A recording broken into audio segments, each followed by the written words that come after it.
You put on your shoes every single day. You don't think about it. You tie the laces or you slide them on and you walk out the door. It's the most normal thing in the world. But for a long stretch of the last century, shoes were quietly killing people. Not in some rare freak accident, in shoe stores, in front of parents and children, with a machine that was marketed as safe, modern, and even fun. This is the story of the shoe-fitting X-ray machine, a real device that stood in thousands of stores, and how something as simple as buying new shoes turned into a slow, invisible dose of radiation. But to understand how a shoe could hurt you, you first need to understand what these machines actually did. Back in the 1920s, a new idea hit the shoe business. Stores wanted a way to prove that a shoe fit properly. Someone came up with a clever trick: use x-rays to look straight through the shoe and see the bones of the foot inside it. The machine was called a shoe-fitting fluoroscope, though most people just called it the foot X-ray machine. It looked like a wooden box, about waist height, with a hole at the bottom where you'd slide your foot in, wearing your new shoes. On top there were 2 or 3 eyepieces. You'd look through one, your mom might look through another, and the salesman would look through a third. Flip a switch, and an X-ray tube inside the machine fired a beam straight up through the floor of the box, through your foot, through the shoe, and onto a glowing screen. What you saw was your foot bones glowing green, sitting right there inside the outline of the shoe. It was strange. It was a little bit magic. And kids loved it. That's the part that made this so dangerous. It wasn't hidden in some factory or some lab. It was a toy. Store owners realized very quickly that children begged their parents to go to shoe stores that had one of these machines. Some kids didn't even need new shoes. They just wanted to look at their own bones glowing on the screen. Salesmen would let them step on it 2, 3, 4 times in a row, because it was fun and because it helped sell shoes. Nobody thought twice about it, because in the public's mind, x-rays were something doctors used to fix broken bones. If a hospital used them, how bad could they possibly be? But here's what almost nobody understood at the time. X-rays are a form of ionizing radiation.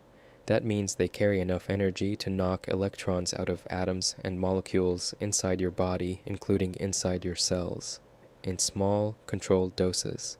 For a specific medical reason, this is a manageable risk that doctors weigh carefully.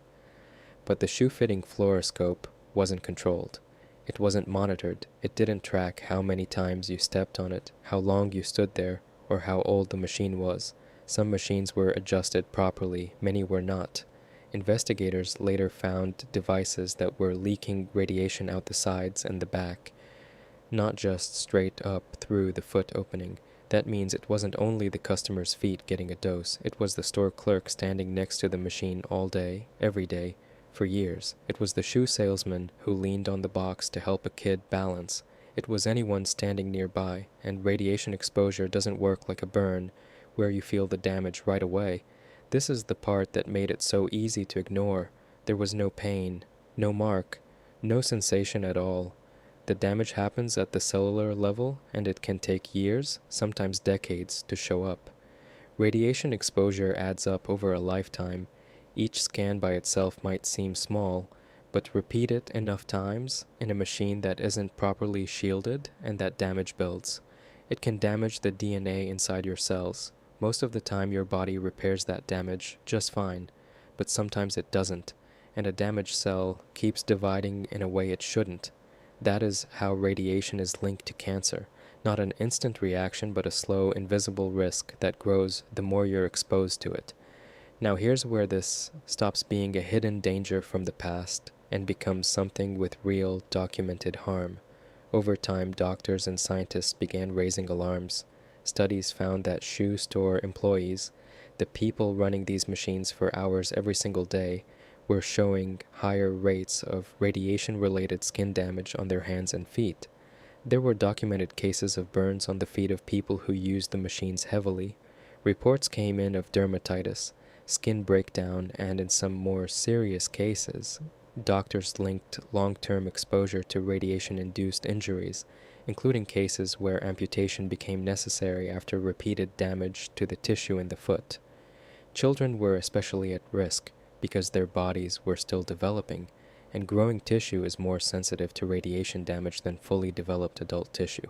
A body that's still growing responds differently to injury at the cellular level, which is exactly why children going back again and again to watch their toes glow was such a serious problem, even though it looked completely harmless.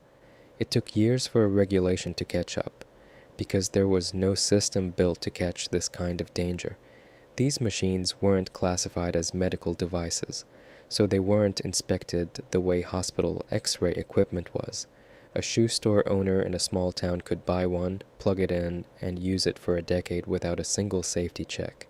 Some machines were poorly maintained with shielding that had worn down or was never adequate to begin with. By the 1950s, momentum was finally building against them.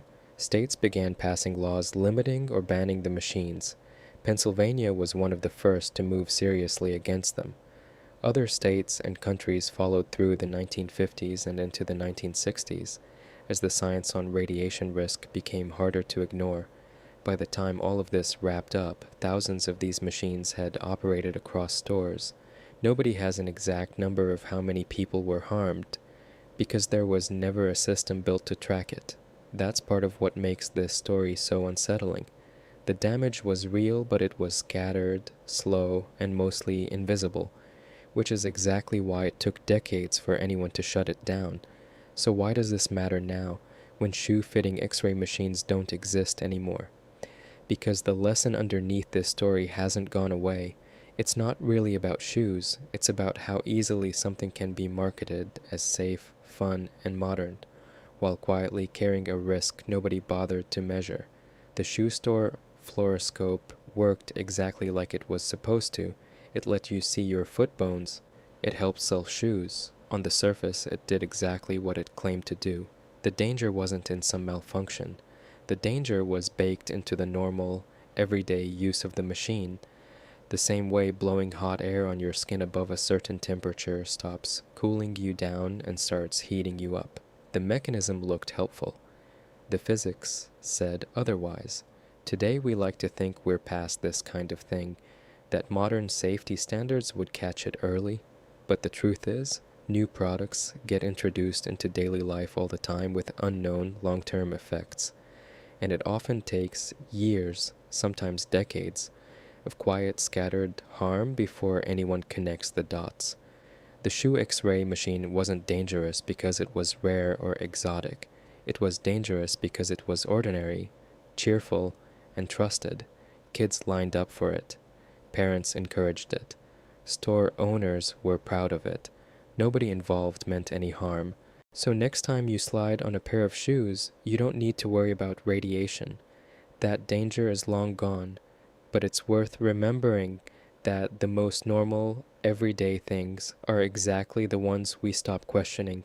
And sometimes the machine that seems the most harmless is the one quietly doing the most damage.